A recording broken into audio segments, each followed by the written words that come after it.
Welcome back to the channel. This is Siddhant Sonkar from Shri Ramchandra classes Lucknow. और आज का जो टॉपिक है वो बहुत इंपॉर्टेंट टॉपिक है, issue of shares. Issue of shares. तो इश्यू ऑफ शेयर्स जानने से पहले ये समझ लेते हैं कि जरूरत क्यों पड़ती है शेयर्स को इश्यू करने की। सबसे पहले मान लो एक कंपनी हो, आप क्या हो, एक कंपनी हो। आप कंपनी इस एसोसिएशन ऑफ मेंबर्स होते हैं, आपको पता ही होगा, एसोसिएशन ऑफ मेंबर्स। मेंबर्स होते हैं भाई कंपनी में। ये मेंबर्स क्या करते हैं, कंपनी में एक्टिव पार्ट लेते हैं और कैपिटल लगाते हैं। मान लो बहुत सारे मेंबर्स हैं, सब क्या लगा रहे हैं, कैपिटल लगा रहे हैं। अब ये कैपिटल जो है कई बार बिजनेस में ज्यादा हो जाता है, जिसको बोलते हैं ओवर कैपिटलाइजेशन।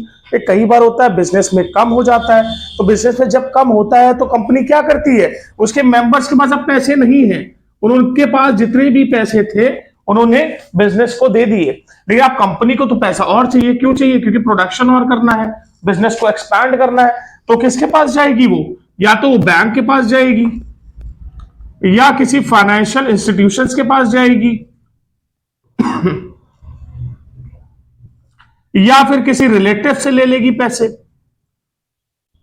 अगर मान लो इनसे लेने के बाद भी पैसा सफिशिएंट नहीं है कंपनी के पास, मान लो कंपनी को जरूरत थी 10 लाख रुपए की, एक एग्जांपल ले लेता हूं कि कंपनी को जरूरत थी 10 लाख रुपए की, बैंक ने उसको 5 लाख रुपए दे दिए, फाइनेंशियल इंस्टीट्यूशन से उसने 1 लाख रुपए मिले, रिलेटिव ने 1 लाख रुपए दे दिए। कितना टोटल मिला उसको, उसको तो अभी 7 लाख रुपए ही खाली मिले हैं। चाहिए कितना उसको, 3 लाख रुपए और चाहिए। क्यों, क्योंकि 10 लाख की जरूरत थी और फाइनेंशियल इंस्टीट्यूशंस, बैंक और रिलेटिव ने उसको 7 ही लाख रुपए का पेमेंट किया अभी तक। तो जब इनसे इतना ही पैसा मिल पाया उधार के तौर पे, तो 3 लाख रुपए की तो कमी पड़ गई। अब 3 लाख रुपए की जब कमी पड़ी तो किसके पास जाएगी, पब्लिक के पास, क्योंकि जिसका कोई नहीं होता उसकी पब्लिक होती है। तो वो पब्लिक के पास जाएगी और पब्लिक क्या करेगी, इस 3 लाख रुपए उससे कंपनी मांगेगी पब्लिक से, बोलेगी भैया ऐसा है कि हमारी कंपनी में आइए और मालिक बन जाइए। अब मालिक बनने के लिए क्या शर्तें हैं, देखो शर्तें ये हैं कि 3 लाख रुपए के शेयर्स आपको परचेज करने पड़ेंगे। फॉर एग्जाम्पल 30,000 शेयर्स हैं और एक शेयर 10 रुपए का है, तो ये 10 रुपए जो है, ये 10 रुपए उसकी फेस वैल्यू शेयर की, एक शेयर 10 रुपए का है, जिसको हम नॉमिनल वैल्यू और फेस वैल्यू भी बोलते हैं, यही शेयर कहलाता है। क्या कहलाता है, शेयर। ये तो नंबर ऑफ शेयर्स जो इश्यू कर सकती है, लेकिन ये शेयर कहलाता है जो उसकी फेस वैल्यू होती है। तो what is a share, a share is a share in the share capital of a company. तो ये 10 रुपए क्या है, उसकी फेस वैल्यू है।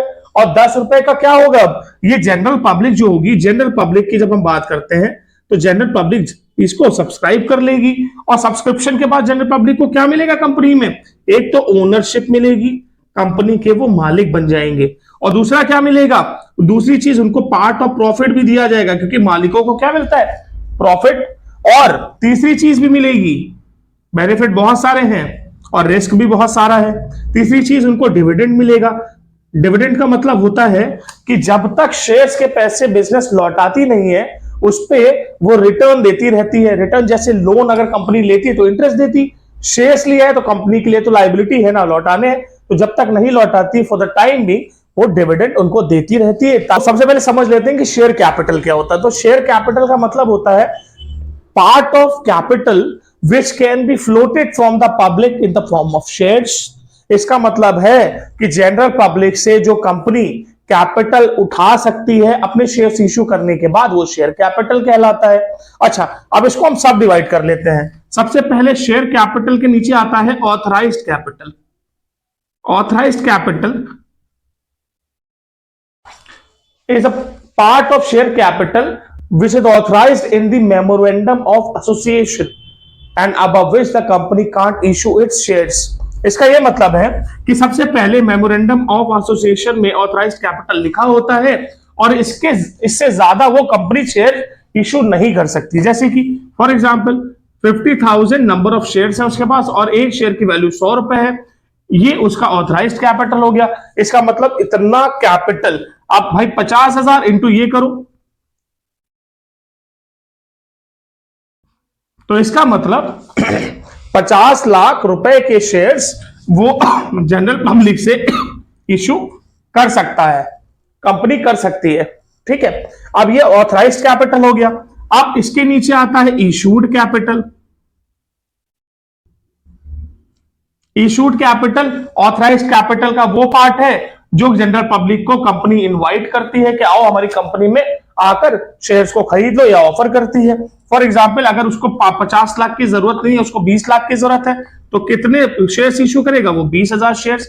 और एक शेयर कितने का था? 100 रुपए का। तो ये इशूड शेयर्स हो गए, क्योंकि उसको 20 ही लाख रुपए की जरूरत थी। फिर इशूड कैपिटल दो पार्ट में डिवाइड होता है, subscribed, unsubscribed. Subscribed part of issued capital है जो जनरल पब्लिक परचेज कर लेती है। इसका मतलब यह है कि मान लो यहां पर जैसे था 20,000 शेयर्स कंपनी ने इशू किए, इनवाइट किया, ये इशूड कैपिटल हो गया। पब्लिक को शायद ट्रस्ट नहीं था कंपनी के ऊपर, या इतनी अच्छी गुडविल नहीं थी कंपनी की, तो उसने क्या किया? उसने कम एप्लीकेशन इनवाइट की। मान लो कि एप्लीकेशन आई है 10,000 शेयर्स पे, तो इनका कितना एप्लीकेशन आया भाई? इनकी एप्लीकेशन आई है 10 लाख रुपए की। नंबर ऑफ शेयर्स 10,000 थे, एक शेयर 100 रुपए का था, तो 10 लाख रुपए की एप्लीकेशन इनके पास आई है। Is that clear? अनसब्सक्राइब आप समझ गए होंगे, जो जनरल पब्लिक ने नहीं लिया। 20 लाख रुपए की इन्विटेशन थी, जनरल पब्लिक ने 10 लाख रुपए के शेयर्स खरीदे, तो 10 लाख रुपए के सीधे सीधे नहीं खरीदे, तो ये अनसब्सक्राइब हो गया। इसकी तो अब बात खत्म हो गई। अब फिर इसको हम डिवाइड कर सकते हैं सब्सक्राइब को, फुल्ली पेड और non fully paid. Fully paid से आप समझ रहे होगे, ये शेयर कितने का था? 100 रुपए का था। कंपनी ने पैसा मांगा, कंपनी ने पैसे, अच्छा कंपनी इकट्ठा पैसे नहीं मांगती है, वो मैं आगे बताऊंगा आपको। कंपनी ने उससे 100 रुपए मांगे फॉर एग्जाम्पल, तो उसने दे दिए पूरे 100 रुपए। किसी भी शेयर होल्डर से 100 रुपए मांगे, उसने पूरे 100 रुपए फेस वैल्यू उसको दे दी, तो ये फुल्ली पेड हो गया। इसका मतलब यहां पर कोई कॉल्स इन अरियर नहीं हुआ, इसका मतलब पैसे सारे कंपनी को मिल गए। Non fully paid shares, non fully paid का मतलब होता है कि कोई कॉल है ऐसी जो नहीं मिली। फॉर एग्जाम्पल, अगर 100 रुपए मांगे गए थे, तो जो एक सब्सक्राइबर था उसने क्या किया? उसने सिर्फ 90 रुपीज हमें दिए। कितने रुपए नहीं दिए भाई? 10 रुपए नहीं दिए। तो ये 10 रुपए नहीं दिए, ये इसकी वजह से ये नॉन फुल्ली पेड हो गया। इसका मतलब जितने पैसे मांगे गए उसने नहीं दिए। तो भाई सबसे पहले तो आपको समझ में आ गया कि शेयर कैपिटल होता क्या है, इशूड, सब्सक्राइब, नॉन सब्सक्राइब, मैंने सब आपको बता दिया। अब आते हैं प्रोसीजर, कंपनी मांगती कैसे है पैसा। सबसे पहले कंपनी क्या करती है कि सबसे पहले इशू करती है प्रोस्पेक्टस। प्रोस्पेक्टस एक ये क्या होता है? एक ये डॉक्यूमेंट होता है जिसमें कंपनी की डिटेल्स होती हैं, कंपनी के बारे में होता है, और एक एप्लीकेशन फॉर्म भी होता है इसमें। तो प्रोस्पेक्टस क्या है? प्रोस्पेक्टस एक इनवाइटिंग डॉक्यूमेंट है जो जनरल पब्लिक को इनवाइट करती है कि आइए हमारी कंपनी के शेयर्स इश्यू हो रहे हैं, आइए हमारी कंपनी के शेयर्स परचेज कीजिए और हमारी कंपनी में एक अहम हिस्सा बन के मालिक बन जाइए। ये प्रोस्पेक्टस कहलाता। लेता हूं कि कंपनी में जो शेयर इश्यू हो रहे हैं उसकी फेस वैल्यू जो थी वो 100 रुपए थी। कितनी थी? 100 रुपए। ये 100 रुपए कंपनी कभी इकट्ठा नहीं लेती है, टुकड़ों में लेती है, ताकि कस्टमर जो उसके जनरल पब्लिक जो उसके शेयर्स को सब्सक्राइब कर रहे हैं वो उनके इजीनेस रहे और इंस्टॉलमेंट बेसिस पे वो दे पाए। ठीक है, सबसे पहले लेती है वो एप्लीकेशन मनी। मान लो कि 100 रुपए का शेयर था, उसने 30 रुपए एप्लीकेशन पे ले लिए, कितने बचे? 70 रुपए बचे। सेकंड अलॉटमेंट, अलॉटमेंट पे उसने 20 रुपए ले लिए, आप कितने बचे? 50 रुपए बचे। फर्स्ट कॉल पे उसने कितने लिए? 30 रुपए ले लिए, और लास्ट में अगर आपको नहीं दिया है तो जोड़ लो भाई, 30, 20, 50, 30, 80। तो इसका मैं सेकेंड और फाइनल कॉल, मैं फाइनल कॉल लिख दे रहा हूं। यहां पर उसने लिए 20 रुपए, तो ये हो गई आपकी टोटल कॉल्स। तो ये प्रोसीजर होता है। सबसे पहले जनरल पब्लिक को वो प्रोस्पेक्टस इश्यू करता है, इनवाइट करता है, क्या हो कंपनी के शेयर्स ले लो। जैसे ही वो एप्लीकेशन देते हैं तो उनसे एप्लीकेशन मनी ले लेता है, अलॉटमेंट ले लेता है, फर्स्ट कॉल और फाइनल कॉल ले लेता है। ये प्रोसीजर होता है इश्यू ऑफ शेयर्स का। अब जो शेयर्स होते हैं वो 100 रुपए के तो थे, मैंने अभी आपको बताया कि 100 रुपए का एक शेयर था।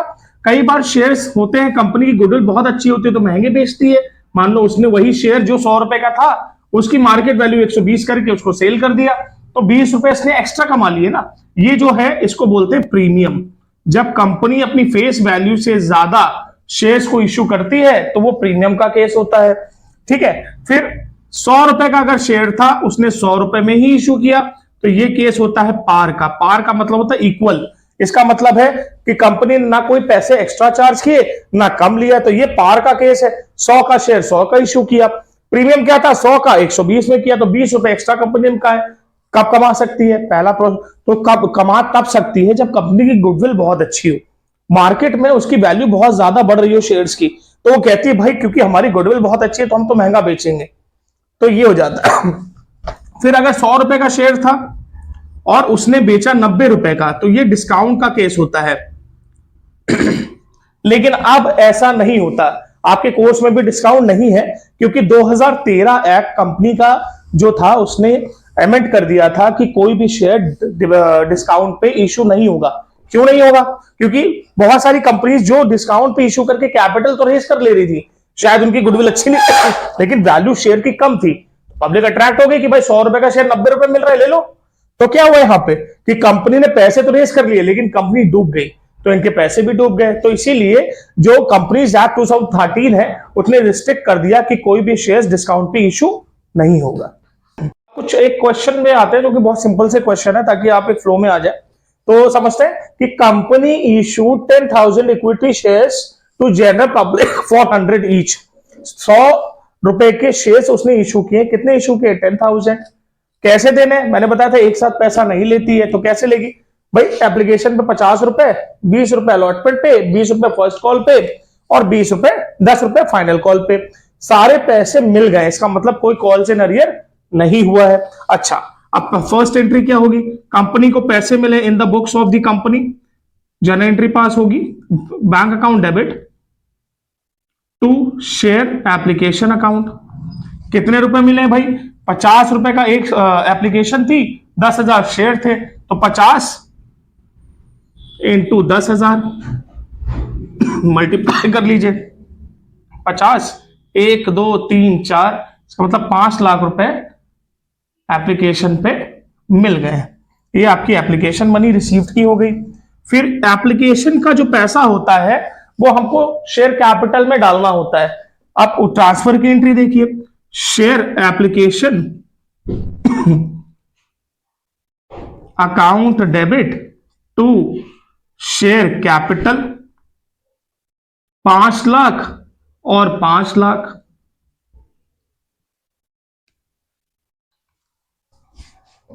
ये हो गया ट्रांसफर। फिर हम करते हैं ड्यू की एंट्री। ड्यू किसकी? अब हम यहां से क्या करते हैं, ये तो पैसे हमें मिल गए थे, ये हमने जनरल पब्लिक से ऑन द स्पॉट ले लिया था क्योंकि एप्लीकेशन ही इतने की आई थी, वो पैसा मैंने ट्रांसफर कर दिया शेयर कैपिटल में। अब यहां से मांगने का सिलसिला चालू होता है। फिर कंपनी मांगना शुरू करती है। पहले क्या मांगती है? अलॉटमेंट मांगती है। मांगने की एंट्री को देखिए क्या बोलेंगे, बोलेंगे share allotment to share capital. कितने का था भाई? 20 रुपए की थी अलॉटमेंट। नंबर ऑफ शेयर्स कितने थे? 10,000 थे। कितना हो गया? 2 लाख रुपए। तो 2 लाख रुपए कंपनी ने मांगे हैं, अभी मिले नहीं है, ये ड्यू की एंट्री हो गई। फिर उसके बाद अगर पूरा पैसा मिल जाता है, यहां पे लिखा सारे पैसे मिल गए, अलॉटमेंट भी मिल गया होगा, तो यहां पर bank account debit to share allotment, bank debit, पैसा अंदर आया तो डेबिट 2 लाख रुपए, ये पैसे मिल गए। इतना क्लियर आपको? फिर उसके बाद फिर मांगेंगे। हर एक कॉल पे पहले ड्यू की एंट्री होगी, आफ्टर एप्लीकेशन ड्यू की एंट्री होगी, रिसीव होगा, ड्यू होगा, रिसीव होगा। अब देखो अगली कॉल कौन सी होगी भाई? फर्स्ट कॉल होगी। कितने रुपए की थी? सबसे पहले एंट्री पास कर ले, share first call account debit to share capital account. कितने रुपए की कॉल थी? 20 रुपए की कॉल थी, तो भाई 10,000 इंटू 20, 2 लाख रुपए की कॉल हो गई। 2 लाख रुपए की कॉल हो गई है। ये ड्यू की एंट्री हो गई। अभी पैसे मांगे हैं, मिले नहीं है। फिर उसके बाद आप पैसे अगर रिसीव हो जाते हैं तो बैंक अकाउंट डेबिट फिर से हो जाएगा आपका to share first call 2 lakh रुपए से। ये आपकी रिसीव्ड की एंट्री हो गई। Is that clear? फिर उसके बाद फिर हम ड्यू की एंट्री करेंगे, फाइनल कॉल के फिर पैसे मांगेंगे। तो एंट्री क्या पास होगी? एंट्री पास होगी पास होगी share final call account debit to share capital account. कितने रुपए भाई? फाइनल कॉल कितने की थी? 10 रुपए की थी, तो 10 इंटू 10 1 लाख रुपया हो गया। 1 लाख रुपए, ये ड्यू की एंट्री हो गई। अब ये पैसा अगर मिल जाएगा तो बैंक अकाउंट हमारा फिर से डेबिट हो जाएगा to share final call. 1 lakh रुपए, 1 लाख रुपए, ये एंट्री। सबसे पहले मैंने क्या किया? एप्लीकेशन रिसीव कर ली, मैंने रिसीव की एंट्री कर दी। फिर एप्लीकेशन को मैंने ट्रांसफर कर दिया किसमें? शेयर कैपिटल में। फिर मैंने ड्यू की एंट्री करी, अलॉटमेंट की। फिर मैंने ड्यू का पैसा रिसीव कर लिया। फिर मैंने फर्स्ट कॉल की ड्यू की एंट्री करी, फिर फर्स्ट कॉल का पैसा रिसीव कर लिया। फिर मैंने फाइनल कॉल की ड्यू की एंट्री करी, फिर फाइनल कॉल का पैसा रिसीव कर लिया। इसी प्रोसीजर से सारी आपकी जनरल एंट्रीज होती चली जाएंगी। अब इसी क्वेश्चन में, ताकि आप लोग को और ज्यादा लेंदी ना हो ये वीडियो और कम समय में समझ में आ जाए, मैं इसी क्वेश्चन में कुछ चीजें ले लेता हूं। जैसे एक प्रीमियम का केस ले लेता हूं। ये तो पार का केस था, जितने का शेयर था उतने में इश्यू हुआ। प्रीमियम, प्रीमियम का मतलब होता है, जैसे मैंने अभी बताया था कि 100 रुपए का अगर मान लो शेयर है और मैं प्रीमियम लगा देता हूं 20 रुपए, ठीक है, तो ये शेयर कितने का हो गया? 120 रुपए का। तो यहां पर मैं बोल दे रहा हूं कि general public for 100 each at a premium, इतना ऐड कर देता हूं मैं, at a premium of 20 rupees 20 रुपए ज्यादा लिए हैं। अच्छा, सबसे पहली चीज, अगर ये मेंशन्ड नहीं है कि प्रीमियम का अमाउंट कहां चार्ज किया गया है, तो वो हमेशा कहां होगा? अलॉटमेंट पे होगा। तो सारे एडजस्टमेंट अगर शो नहीं होते हैं या क्वेश्चन में बताए नहीं गए होते हैं कि प्रीमियम केसेस कहां लगेंगे, तो वो लगेगा अलॉटमेंट पे। तो सारी एंट्रीज वैसी रहेंगी, बस ड्यू की एंट्री में हम क्या करेंगे? प्रीमियम को भी ऐड कर लेंगे। देखो यहां पर मैंने किया टू सिक्योरिटीज प्रीमियम, जितना पैसा एक्स्ट्रा लेते हैं वो सिक्योरिटीज प्रीमियम में जाता है, टू शेयर कैपिटल, मैंने इसमें यहां चेंज कर दिया। अब कितना हो जाएगा अमाउंट? भाई अलॉटमेंट कितने की थी? अलॉटमेंट तुम्हारी थी 20 रुपए की, और प्रीमियम भी हो गया, तो 20 रुपए अलॉटमेंट के, 20 रुपए प्रीमियम के। ठीक, तो यहां पर एंट्री क्या होनी चाहिए? अब 20 रुपए यहां पर मैंने अलॉटमेंट की थी, अब मैं यहां 40 कर दूंगा इसको, तो ये एंट्री 4 लाख से हो जाएगी। और प्रीमियम में कितना जाएगा? 20 रुपए के हिसाब से 2 लाख रुपए, और शेयर कैपिटल में 2 लाख रुपए। अब जब रिसीव करेंगे अमाउंट, रिसीव हम कितना करेंगे? 4 लाख, ना कि 2 लाख, क्योंकि प्रीमियम अब जुड़ गया है इसमें, तो हम 4 लाख रिसीव कर लेंगे। तो ये प्रीमियम का केस मैंने इसी क्वेश्चन में कवर कर दिया आपका। बस ये एंट्रीज चेंज हो जाती है प्रीमियम जब होता है, सारी एंट्रीज वैसी रहेंगी। अगर प्रीमियम मेंशन्ड है कि मान लो फर्स्ट कॉल पे, तो आप ड्यू की एंट्री में फर्स्ट कॉल में प्रीमियम दिखा दोगे। अगर क्वेश्चन में मेंशन्ड नहीं है, यहां पे जैसे मेंशन नहीं था कि प्रीमियम कहां चार्ज किया गया, अलॉटमेंट पे चार्ज किया जाएगा। Is that clear? चलो अब मैं एक पार्ट इसमें और इन्वॉल्व कर लेता हूं, calls in arrear. Calls in arrear का मतलब यहां पर जैसे मैं कि all money was duly received, अब मैं एक लाइन और बढ़ा दूंगा यहां पर except on 100 shares of final call. Final call का पैसा 100 शेयर्स पे नहीं मिला है, तो what do you understand by call scenario? Call scenario का मतलब होता है कि पैसा जो नहीं मिलता कंपनी को कॉल करने पे, उसने फाइनल कॉल का पैसा ड्यू किया था लेकिन मिला नहीं। फाइनल कॉल का ड्यू की एंट्री तो सेम रहेगी, लेकिन पैसा कितने पे नहीं मिला? 100 शेयर्स में पैसा नहीं दिया, तो 100 इंटू फाइनल कॉल की वैल्यू क्या थी? 10 रुपए। तो भाई 10 रुपए, 1000 रुपए नहीं मिले। जो नहीं मिलते हो कंपनी के लिए क्या है? नुकसान है। तो बस यहां पर ये एंट्री चेंज हो जाएगी। अब क्या हो जाएगा? बैंक अकाउंट डेबिट होगा कितने से? 1 लाख रुपए मांगे थे, 1000 रुपए नहीं मिले, तो 99,000 मिल गए होंगे बैंक में। जो पैसे नहीं मिले वो कॉल से नरियर कहलाते हैं, और वो हमेशा डेबिट में जाएंगे 1000 से। और to share final call 1 lakh रुपए।